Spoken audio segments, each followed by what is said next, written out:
Hello? He says his name is Gabriel. I think he's someone from my past. Olá, eu sou Edu Schneider do Cashback e hoje nós vamos voltar ao ano de 2021 para falar de Maligno do diretor James Wan, do primeiro Jogos Mortais, da franquia Invocação do Mal, que dirigiu também os filmes do Aquaman. É um cara especialista no terror. E como eu falei, o filme do ano de 2021 foi um ano bastante problemático para o cinema, porque estávamos em plena pandemia. E esse filme foi um daqueles na época que estava lançando o serviço da HBO Max, que hoje é só Max. Naquela época o filme chegou tanto no cinema quanto no streaming de forma simultânea, que prejudicou demais a distribuição nos cinemas desse filme e acabou a bilheteria sendo muito aquém do que estavam esperando. Mas nesse filme aqui, James Wan trabalha com tudo o que ele gosta. E aí faz o que a gente chama de cinema maneirista, que é você pegar elementos que já existem na história do cinema, mas transformar e realizar de uma forma única. Um dos grandes expoentes desse tipo de cinema é o diretor Brian De Palma, que faz isso de forma magistral. Mas aqui temos James Wan trabalhando com características do terror asiático. Temos muito mesmo do Giallo, que para quem não conhece é o terror italiano lá de Mario Bava, de Dario Argento. Que por que se chama Giallo? Giallo é amarelo italiano e amarelo era a cor dos livrinhos que tratavam desse tipo de história na Itália, na literatura. E outra característica que também ele retirou lá do Giallo é trazer atores que não são muito famosos, são rostos assim não muito famosos e cá entre nós não tanto talentosos também. Do elenco principal, talvez o único nome que realmente seja conhecido é o que faz uma pequena ponta, porque ela faz a personagem Madison criança, que é a McKenna Grace, que esteve agora nessa revitalização da franquia Ghostbusters. E você vê o filme iniciando dentro de um hospital, luzes explodindo, um ser incontrolável, e aí a médica pronuncia uma frase que é importantíssima para o título do filme. Ela fala: ele é um câncer e precisa ser extirpado. E aí, obviamente, se relaciona imediatamente com o filme, porque o nome do filme é Maligno. E quando a pessoa tem um câncer, um tumor, o tumor ele pode ser benigno ou maligno. E esse filme aqui tem muito disso, ele não faz questão de esconder nada, ele é bem explícito mesmo do que ele quer mostrar. E aí o filme corta para 27 anos depois, com a personagem Madison, que está grávida, chegando do plantão, e o marido está lá deitado na cama e ela precisa descansar, desliga a televisão e ele acaba batendo nela, mesmo ela grávida. E aí ela fecha a porta, não deixa entrar, ela vai dormir. E aí quando vai dormir, acorda de manhã, o marido dela tá morto dentro de casa. Outras mortes também começam a acontecer. A personagem da Madison, ela tem tipo flashbacks, ela consegue ver as pessoas que estão morrendo como se ela estivesse naquele local ali. E aí por conta dessas mortes estranhas, ela passa a ser investigada pela polícia. E aí que tem mais uma característica muito interessante do James Wan. E você vê que ele é um grande conhecedor de diálogo. Por quê? A personagem, a policial, ela está chupando um pirulito. E qual outro personagem que também era ligado com casos policiais que chupava um pirulito em cena também? O pessoal mais novo talvez não lembre, mas a galera da antiga vai lembrar do personagem Kojak, vivido pelo grandíssimo Telly Savalas, como você pode ver aí na foto. Mas aí é que está o pulo do gato no James Wan. Você sabia que essa característica do personagem Kojak de chupar o pirulito não veio diretamente da série de televisão, lá do ano de 1973? Na verdade, essa característica veio de um personagem que Telly Savalas interpretou no filme Lisa e o Diabo, do Mario Bava, do mesmo ano da série Kojak, como você pode ver aí no vídeo.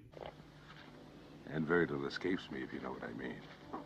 Well, are we supposed to stand here all the time? Dá pra ver que James Wan era muito fã de diálogo mesmo, não é verdade? E o design de produção do filme também é bem característico, porque toda a cidade onde se passa a história ali tem um estilo meio gótico, a própria casa da Madison, a delegacia de polícia, tudo tem um estilo meio gótico. E além disso, para caracterizar mais ainda que o James Wan estava querendo fazer um diálogo, a trilha sonora do Joseph Bishara, que sempre trabalha com James Wan, ela pontua muito a história, como é muito característico lá do diálogo. Para quem não está familiarizado com o diálogo, a pessoa vai olhar, ela vai achar que é um slasher, mas o slasher também teve inspiração lá no diálogo. E outra coisa também característica desse filme é a utilização da cor vermelha. Ela está o tempo inteiro sendo mostrada em cena.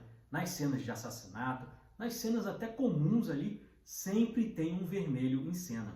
E uma das coisas que eu também gosto do James Wan é o movimento de câmera dele, porque eu costumo brincar até, o James Wan parece o ligeirinho dos diretores, porque a câmera dele é nervosa, está sempre se movimentando. Tem uma cena logo no começo que está mostrando a Madison andando pela casa e faz uma visão aérea assim, que parece que ela está dentro de uma casa de bonecas. É uma cena muito bem filmada. E aí é engraçado, porque eu estava no cinema para ver esse filme, estava de máscara lá, e como era época de pandemia, como eu já falei, o cinema estava muito vazio, só tinha eu e mais uma pessoa. E a pessoa estava muito eufórica, cada cena ela vibrava e tal. E aí, no começo, estava até me incomodando. Mas chegou um determinado momento ali do filme que aconteceu uma coisa que eu acabei berrando ali também, que se tivesse um cinema cheio ia acabar dando problema. Mas como estava só eu e mais uma pessoa ali que estava falando muito, não teve problema nenhum. Porque em determinado momento eu pensei comigo, só falta o James Wan colocar uma luva preta no personagem. Porque isso também é muito característico do diálogo.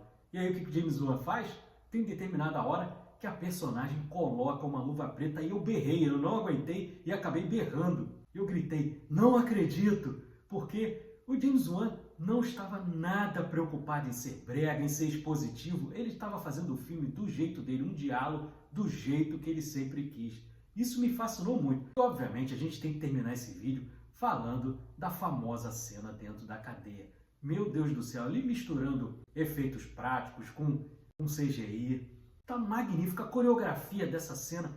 Ali, ele se entrega completamente ali. Essa cena é fenomenal. Ela tá passando aí para vocês verem enquanto eu tô falando. Essa cena é fenomenal e vai ser inesquecível. Daqui a 10, 15 anos, quando a gente estiver falando de filmes de terror, a gente vai lembrar dessa cena. Porque ele, na verdade, ele mistura tudo. Ele mistura a coisa sobrenatural com movimentos quase de super-heróis do Gabriel. Essas cenas de luta, ele parece que é um curupira lutando ali, porque ele luta de costas ali, o movimento é sensacional. Eu vibrei no cinema nesse momento também. Foi assim, catártico esse momento. Eu curti muito assistir esse filme no cinema, tive esse privilégio. E o filme ele termina de uma forma que abre uma brecha para uma continuação, porque termina o filme ela conseguindo controlar o Gabriel, mas ela fala, ele vai voltar e quando ele voltar eu estarei preparada, o que obviamente abre uma porta aí para uma continuação. A gente não sabe se vai rolar mesmo, quando vai rolar, mas as portas estão escancaradas. Mas se você gostou desse vídeo, deixa o like, inscreva-se no canal. Cashback tem conteúdo de cinema de domingo a domingo, meus vídeos de segunda a sexta, de lançamentos, filmes antigos, cabines de imprensa. Temos o nosso podcast toda quarta-feira, 8h30 da noite, episódios mais longos, tem nossos shorts diários, tem conteúdo de cinema aí para dar e vender. Beleza? Um grande abraço e até a próxima. Valeu!